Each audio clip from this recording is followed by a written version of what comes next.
સામાન્ય વર્ગને 10% આર્થિક અનામતનું બિલ રાજ્યસભામાં પણ 165 મતોથી પાસ થયું છે। આપણી સાથે કેન્દ્રીય મંત્રી મનસુખભાઈ માંડવિયા છે, તેમની સાથે જ વાત કરીશું।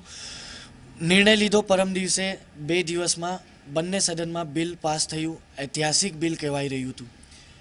પરમ દિવસે આપણા વડાપ્રધાન આદરણીય નરેન્દ્રભાઈ મોદીએ કેબિનેટની અંદર સ્વર્ણ સમાજમાં જે ગરીબ લોકો છે એમને 10% રિઝર્વેશનની જાહેરાત કરી। ગઈકાલે લોકસભામાં 124મો બંધારણીય સુધારાના માધ્યમથી બંધારણના આર્ટિકલ 15 અને 16ની અંદર સુધારો કરવામાં આવ્યો અને આજે રાજ્યસભાની અંદર આ બિલને પારિત કરવામાં આવ્યું છે। આજે આ બિલ પારિત થતાં સુવર્ણ સમાજ એટલે કે જે સામાન્ય વર્ગની કેટેગરીના લોકો છે એમાં જે ગરીબ લોકો છે એવા 10% લોકોને રિઝર્વેશન આજના બંધારણીય સુધારાથી પ્રાપ્ત થાય છે।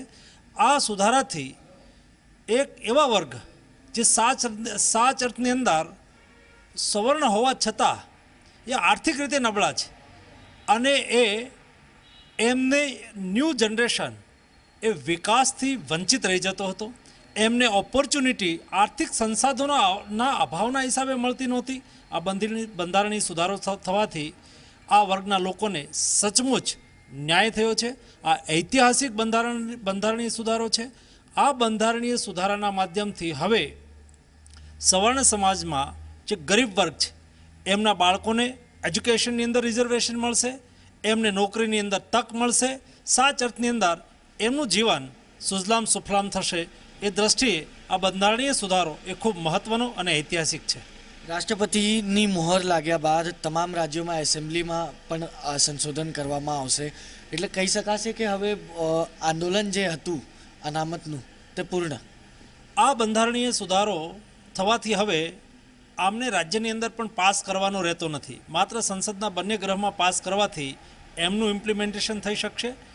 બીજી વાત મહત્ત્વની એ છે કે આ બંધારણીય સુધારો એ અત્યાર સુધી 50%થી વધારાના રિઝર્વેશનને સુપ્રીમ કોર્ટ કાઢી નાખતી હતી, કારણ કે બંધારણની અંદર 50%થી વધારે રિઝર્વેશન માટેની જોગવાઈ નહોતી, પરંતુ આ બંધારણીય સુધારો કરી અને 10% નવા રિઝર્વેશનની જોગવાઈ બંધારણની અંદર જ દાખલ કરવામાં આવી છે। એટલા માટે આ સુધારાથી હવે કોઈપણ રાજ્યની અંદર 10% રિઝર્વેશન જે સવર્ણ સમાજ છે, સામાન્ય કેટેગરીના વર્ગ છે એમાં 10% એડ કરી શકાશે। ક્યાંક ને ક્યાંક બીજેપીને રાહત મળી હશે, કારણ કે છેલ્લા 3.5 વર્ષોથી ગુજરાતની અંદર અનામતનું આંદોલન ચાલ્યું હતું, પૂર્ણ થઈ જશે હવે આંદોલન। આ બંધારણીય સુધારો એ વર્ષોથી અપેક્ષિત હતો, એટલે કે વર્ષોથી અપેક્ષા રખાતી હતી। કેટલાય પ્રાઇવેટ મેમ્બર બિલ પણ દાખલ થયા હતા, એના પર ચર્ચા પણ થઈ હતી। ભૂતકાળની સરકારોએ પણ પોતાના મેનિફેસ્ટોની અંદર યા તો પોલિટિકલ પાર્ટીઓએ પોતાના મેનિફેસ્ટોની અંદર પણ સવર્ણ સમાજને 10% રિઝર્વેશન આપવાની વાત કરી હતી। આ લોકોની લાગણી હતી। બંધારણની અંદર પણ જ્યારે માંડલ પંચનું ઇમ્પ્લિમેન્ટેશન કરવામાં આવ્યું અને મંડલ કમિશનના ઇમ્પ્લિમેન્ટેશન વખતે પણ એવું સજેશન કરવામાં આવ્યું હતું કે જે સવર્ણ સમાજ છે એમાં ગરીબ વર્ગ છે એમને પણ રિઝર્વેશન મળવું જોઈએ। આ બધી જ બાબતોનું આજે સારું પરિણામ આવ્યું છે। બધી જ બાબતોના પરિણામ સ્વરૂપે આજે આ બંધારણીય સુધારો પાસ થયો છે અને આ બંધારણીય સુધારો પાસ થવાથી એક બહુ ઐતિહાસિક નિર્ણયના માધ્યમથી સવર્ણ સમાજના ગરીબ લોકોને આનાથી બહુ મોટો ફાયદો થશે। અંતિમ સવાલ, ઝી 24 કલાકના માધ્યમથી ગુજરાતની જનતાને કોઈ સંદેશ દેવા માગશો આ બિલ વિશે?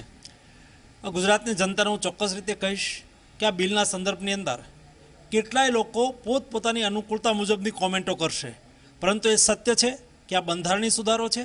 બંધારણીય સુધારો થવાથી હવે 50%થી વધારે 10%ના રિઝર્વેશનની જોગવાઈ બંધારણની અંદર કરવામાં આવી છે।